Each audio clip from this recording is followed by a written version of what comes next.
ગુજરાતમાં અને ભારત દેશમાં બળાત્કારના કિસ્સાઓ દિન પ્રતિદિન વધી રહ્યા છે। ત્યારે તાજેતરમાં જ ભરૂચ જિલ્લાના ઝઘડિયા જેઆઈડીસીમાં એક 10 વર્ષની માસૂમ બાળા સાથે તેની પાડોશમાં રહેતા વિજય પાસવાન નામના નરાધમ દ્વારા પાશવી બળાત્કાર ગુજારતા ગંભીર હાલતમાં બાળકીની વડોદરા એસએસજીની હોસ્પિટલમાં 8 દિવસ સુધી જીવન મરણ વચ્ચે અતિશય પીડા ભોગવી અને આખરી જિંદગી હારી ગઈ હતી, જેને લઈ દેશભરમાં આરોપી સામે રોષ જોવા મળી રહ્યો છે। જેને લઈને સમગ્ર દેશમાં તેની ગુજરાતની નિર્ભયા નામ આરોપીની फांसी सजानी मांग साथेना कार्यक्रम आपवामां आवी रह्या छे।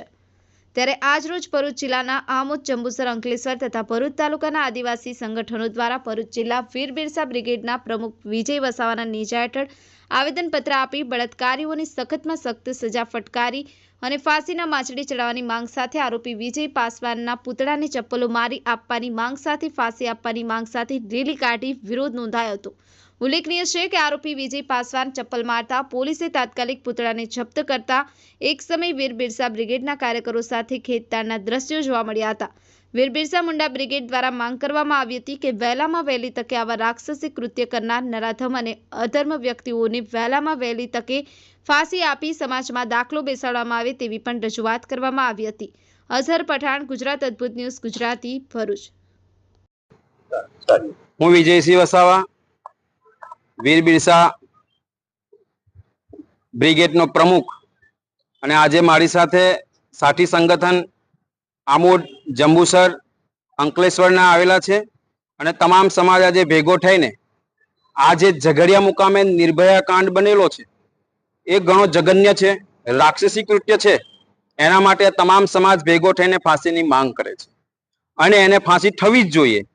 અને તેમાં આજે પોલીસ પ્રશાસન દ્વારા જે કાર્યવાહી થઈ છે એક સરાહનીય છે અને સંતોષ છે એવું અમે માનીએ છીએ કે વહેલામાં વહેલી તકે આ અપરાધી પકડાઈ ગયો છે અને એની જે કાર્યવાહી થઈ રહી છે પણ આત્મસંતોષ નથી। કેમ કે હજુ આગળનું કામ બાકી છે। આમાં ચાર્જશીટ જે ફાઇલ થાય તો ચાર્જશીટની અંદર એવા સક્ષમ, બુદ્ધિજીવી અને ટેલેન્ટેડ અધિકારીઓની જરૂર પડશે। એટલે કોઈ પણ નાનો ખાંચો છૂટી ના જવો જોઈએ।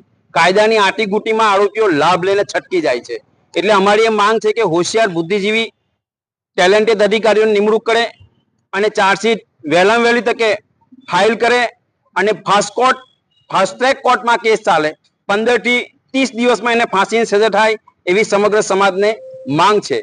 અને ત્રીજો એક મુદ્દો એવો છે કે દિલ્હી નિર્ભયા કાંડની અંદર તંત્રી, મંત્રી, સંત્રી બધા જ ઉભા થયેલા અને જો તમને ધ્યાન હોય તો એ મુદ્દો સંસદમાં પણ ઉઠાવેલો, પણ આ નિર્ભયા ઝઘડિયાનો કેસ બનેલો છે એમાં હજુ કોઈ સ્થાનિક લેવલનો રાજનેતા આવેલો નથી। એ એક અમને ખેદ છે અને અમે આશા રાખીએ છીએ કે આજના આવેદનથી અમને પણ થોડુંક લાગે કે મારા જ ઘરમાં કેસ બનેલો છે એટલે વિધાનસભામાં પણ આ મુદ્દો ઉઠે એવી અમારી માંગ છે અને ફાંસીથી વિશેષ કંઈ અમે માગતા નથી। જય જોહાર, જય બિરસા, જય આદિવાસી।